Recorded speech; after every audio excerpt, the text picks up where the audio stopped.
bako bin dormi bagel untikala aduno ko daba gel bako duko ko wena bako duko fa ya kwikale bako chamma be na ko bere na zana gel ba sanko parce que mzamo kene mzamo zanga mo ko pa amode la terre digel do honga na ba chamma tite na kombelele la gello akorba ko zamo baro porta kolumbola la be porte lu ko tamam o yana kema la dofre songo melen hela dombo portinga pour gello bonga ngora mama sbe gello ku de konko ba kana ne da da ngi lo ko fo pa mo da tere yunga sale de dadige on tika la tombe de Congo hansi na zemana doba.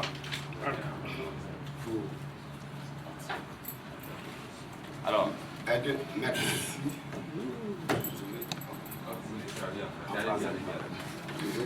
soyez les bienvenus, mesdames, mesdemoiselles et messieurs. Avant tout propos, on va devoir s'excuser pour le retard qui a été consommé parce que on avait prévu la conférence publique à 10 h. Malheureusement, celui-là, donc le responsable de la technique, il a eu une insuffisance sanitaire qui fait qu'il devrait prendre des produits avant de venir. C'est maintenant qu'il est en train de venir. On s'excuse parce qu'il y a des gens, nos papas de 70 ans, 80 ans qui étaient là depuis le matin et à cause de la culture, ils veulent comprendre réellement d'où nous venons, où nous sommes ou où nous allons.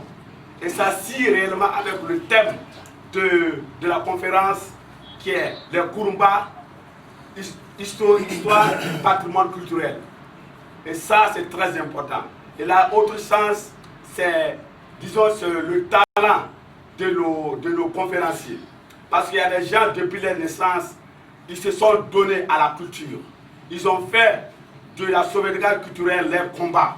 Et aujourd'hui, ces personnes sont parmi nous. Ils sont là pour réellement nous prouver que notre culture existe. Et elle existera toujours. Donc, ils se sont vraiment préparés pour vous donner réellement, pour qu'à partir de cette conférence, vous compreniez que la culture Kurumba, c'est la meilleure des cultures. C'est vrai qu'au Burkina Faso, nous avons plus de 60 ethnies, mais les Kurumba, il faut le rappeler, c'est les populations les plus anciennement installées au Burkina Faso depuis le 4e siècle et qui détiennent une culture incomparable. Donc, mesdames et messieurs, je ne serai pas long, je vais laisser la parole donc au modérateur qui est Yunga Sanif, qui va charger de nous présenter ces différents conférenciers qui vont vous transmettre réellement ce savoir culturel. Merci bien. Ok, merci bien. Bonjour à tous. Soyez les bienvenus dans la salle de FESPACO pour écouter, pour suivre avec nous la conférence organisée par les Chikao, Journée Kurumba à Ouagadougou. Alors, cette conférence qui a pour thème les Kurumba, histoire et patrimoine culturel. Vous m'excusez, la voix n'est peut-être pas portée, on s'attendait à un micro, on ne l'a pas. Alors donc, cette conférence sera animée par 3 personnalités qui ne sont plus à présenter dans la culture Kurumba. Nous avons premièrement M. Konfé Moussa qui va faire donc la généralité sur cette histoire. Ensuite, on écoutera M. Konfé Saïdou qui est devant moi, qui est instituteur, qui va parler donc de l'histoire et du patrimoine immatériel des Kurumba. Ensuite, on aura l'honneur d'écouter un grand frère, un papa, M. Porgo, qui va aussi compléter l'histoire en apportant un peu sur la question du patrimoine, mais le patrimoine donc, matériel des Kurumba. Alors, donc, avec vous, vous aurez aussi l'intervention d'autres personnes, autant que vous tous, afin qu'on puisse donc compléter un peu le thème qui est très important pour nous aujourd'hui. Alors, on va pas être très long.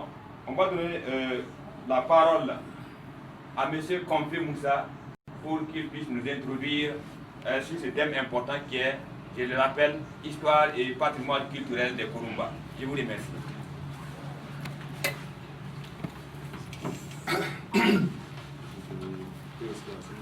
Vous pouvez rester assis parce que la salle est petite. Alors moi j'ai bougé un peu pour ne pas gêner le... Ah d'accord. Voilà.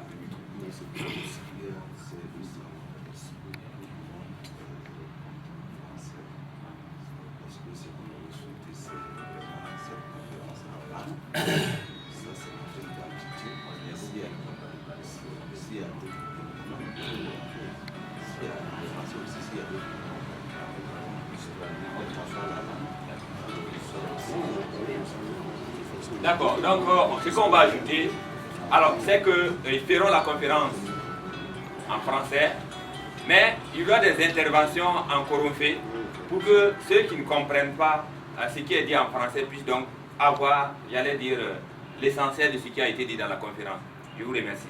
Ah, donc il y a beaucoup de gens ici qui pourront les traduire, puis pourront peut-être faire la conférence en coromphé. Merci. Bonjour. Donc, je ne vais pas m'étaler après ce que les uns et les autres ont déjà dit. C'est juste pour planter un peu ce qu'on appelle le décor par rapport à cette conférence.